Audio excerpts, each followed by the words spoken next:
नमस्कार, मैं हूं कपिल और आप देख रहे हैं नेक्स्ट 9 न्यूज। जो चुनौती समाजवादी पार्टी के कई बड़े नेता दे रहे थे, इसमें अखिलेश यादव का भी नाम शामिल था और ये चुनौती कहीं ना कहीं सीएम योगी को दी जा रही थी और उन्होंने ये चुनौती एक्सेप्ट कर ली थी और कहा था कि मैं इसके बारे में जरूर जो है जब जरूरत पड़ेगी तमाम जिन पंक्तियों को लेकर विवाद खड़ा हुआ था उसका जवाब जरूर दूंगा।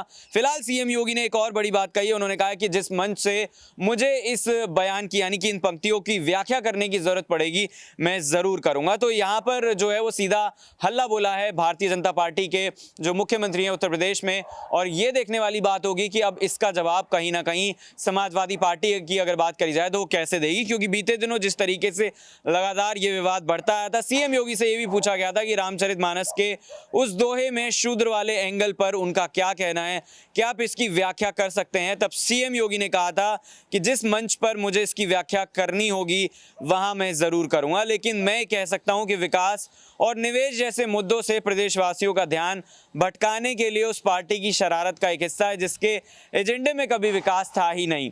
दूसरी तरफ ये बयान की अगर बात करी जाए तो इसको लेकर भी समाजवादी पार्टी ने कहा कि एक जुमला है और इस उनके एजेंडे की अगर बात करी जाए तो वो तमाम जो काम करने थे वो कर चुके हैं।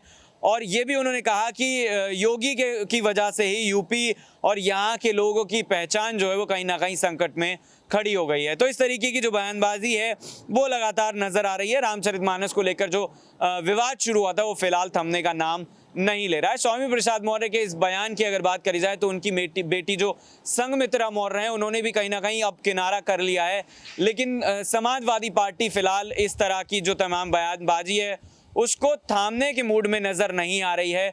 तो क्या लोकसभा चुनाव और निकाय चुनाव से पहले कहीं ना कहीं पार्टी चाहती है कि वो खबरों में बनी रहे, क्योंकि अगर खबरों में नहीं बनी रहेगी तो कहीं ना कहीं लगातार हम देखते हैं कि भारतीय जनता पार्टी अपना विकास का मुद्दा, विकास का एजेंडा, इस तरीके की बातें लगातार करती है। तो वोट बैंक को साधने के लिए और तमाम जनता का ध्यान आकर्षित करने के लिए ही ये तमाम जो है बयानबाजियां हो रही है, क्योंकि स्वामी प्रसाद मौर्य के बयान के बाद उन्हें राष्ट्रीय महासचिव जैसा बड़ा पद दे दिया गया। तो आखिर इसके पीछे वजह क्या थी? और दूसरी तरफ अगर देखा जाए तो क्या स्वामी प्रसाद मौर्य जानते थे कि अगर वो इस तरीके की चीजें करेंगे तो कहीं ना कहीं इससे अखिलेश यादव उनका पद जो है वो बढ़ा देंगे, उनको पार्टी में फायदा होगा। फिलहाल स्वामी प्रसाद मौर्य को फायदा होता दिख रहा है। समाजवादी पार्टी के साथ भी कुछ ऐसा ही है और आने वाले चुनाव में क्या पार्टी को एक बड़ा फायदा होगा। और अगर दूसरी तरफ अगर देखा जाए तो भारतीय जनता पार्टी जिस तरीके से इसका काउंटर करती हुई नजर आ रही है, तो लग रहा है कि दोनों तरफ बराबरी जो है वो लगातार जो लड़ाई है वो बराबरी की है और बराबरी ये लड़ाई दिखाई दे रही है। आपका क्या सोचना है कि आने वाले वक्त में इस बयानबाजी से किसको फायदा और किसको नुकसान होगा, जरूर बताइएगा। फिलहाल देखते रहिए नेक्स्ट 9 न्यूज। नमस्कार।